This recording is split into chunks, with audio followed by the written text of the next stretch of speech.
ہشام مطعم بن عدی کے پاس آیا جو خاندان نوفل کا ایک سردار تھا اور اس نوفل کا پوتا تھا جو خود ہاشم اور مطلب کا بھائی تھا۔ مطعم نے ہاشم سے کہا، کیا تو خوش ہے اس بات سے کہ عبد المناف کے بیٹوں میں سے 2 برابر ہو جائیں اور تو قریش کی منظوری کا انتظار کرتا رہے؟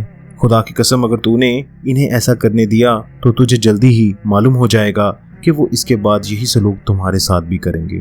مطعم نے چوتھے آدمی کا سوال کیا تو ہشام بنی اسد کے ابو الجندری کے پاس پہنچا۔ یہ وہی شخص تھا جس نے ابو جاہل پر اس وقت وار کیا تھا جب اس نے سیدہ خدیجہ رضی اللہ عنہا کے لیے بھیجی جانے والی آٹے کی بوری پر اعتراض کیا تھا۔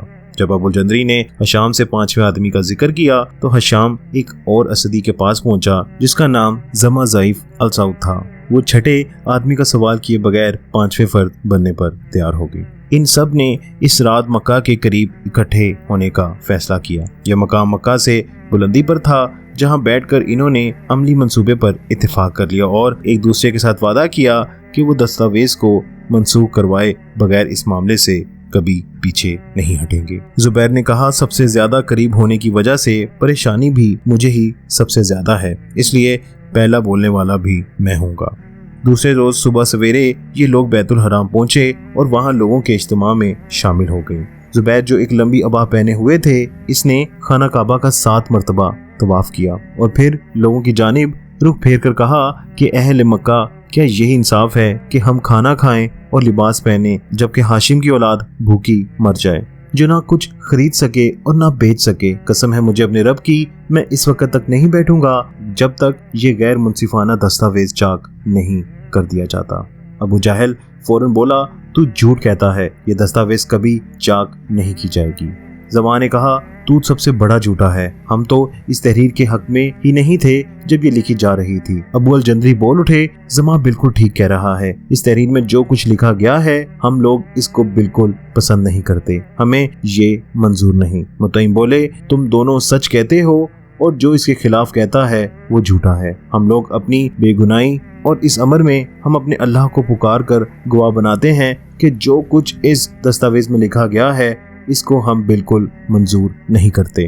ہشام نے بھی اس طرح کی باتیں کی اور جب ابو جہل نے ان پر الزام لگایا کہ انہوں نے راتوں رات یہ چال چلی ہے تو مطعم اس کی بات رد کرتے ہوئے دستاویز لانے کے لیے کعبہ کے اندر چلے گئے۔ جب وہ باہر نکلے تو ان کے ہاتھ میں جھلی کا چھوٹا سا ٹکڑا تھا۔ کیڑوں نے اس ساری دستاویز کو کھا لیا تھا، بس کچھ بچا تھا تو وہ حصہ جس پر بسم اللہ الرحمن الرحیم لکھا ہوا تھا۔ قریش میں سے زیادہ تر لوگ تو پہلے ہی اس دستاویز کے خلاف ہو چکے تھے۔ اس پر یہ نیک فال کے ساری دستاویز کو کیڑوں نے کھا لیا ہے سوائے اللہ کے نام کے، تو یہ دیکھ کر سب کے منہ کھلے کے کھلے رہ گئے۔ اب تو کوئی سوال باقی ہی نہ رہا تھا کہ فال تمام تر دلیلوں پر غالب تھی۔ ابو جاہل اور اس کے ہم خیال جو تھے ان کو معلوم ہو چکا تھا کہ اب کسی قسم کی مخالفت یا احتجاج بیکار رہے گا۔ رسمی طور پر یہ معاہدہ ختم کر دیا گیا اور قریش کی ایک جماعت یہ خوشخبری لے کر بنی ہاشم اور بنی عبد المطلب کے پاس پہنچ گئی۔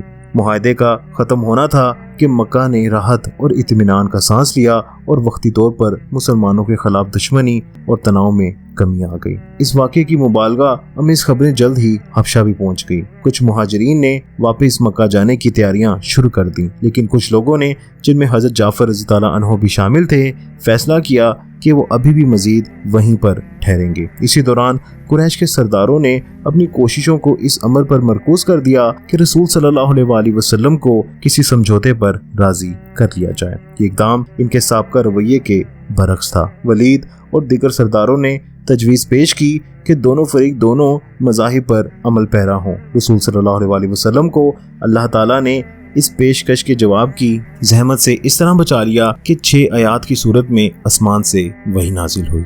بسم اللہ الرحمن الرحیم، کہو اے کافروں، میں اس کی عبادت نہیں کروں گا جس کی عبادت تم کرتے ہو، اور نہ تم اس کی عبادت کرو گے جس کی عبادت میں کرتا ہوں، اور نہ میں نے کبھی اس کی عبادت کی جس کی عبادت تم کرتے ہو، اور نہ تم لوگوں نے کبھی اس کی عبادت کی ہے جس کی عبادت میں کرتا ہوں۔ تمہارے لیے تمہارا دین اور میرے لیے میرا دین ہے۔ دوستو، اس طرح وہ سختی جو وقتی طور پر کم ہو چکی تھی، حبشہ سے آنے والے مہاجرین کی مکہ آمد سے پہلے ہی دم